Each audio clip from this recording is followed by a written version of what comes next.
This is the Malabrigo Lighthouse, or otherwise known as Faro de Punta Malabrigo Lighthouse, here in Barangay Malabrigo, Lobo, Batangas. From Manila, it will take you 2.5 hours to reach this point, and from the municipality itself, it is 7 kilometers.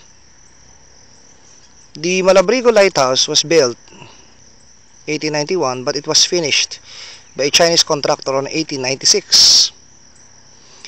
It was built during the Spanish colonial period and served as a beacon to the vessels plying the Verde Island Passage.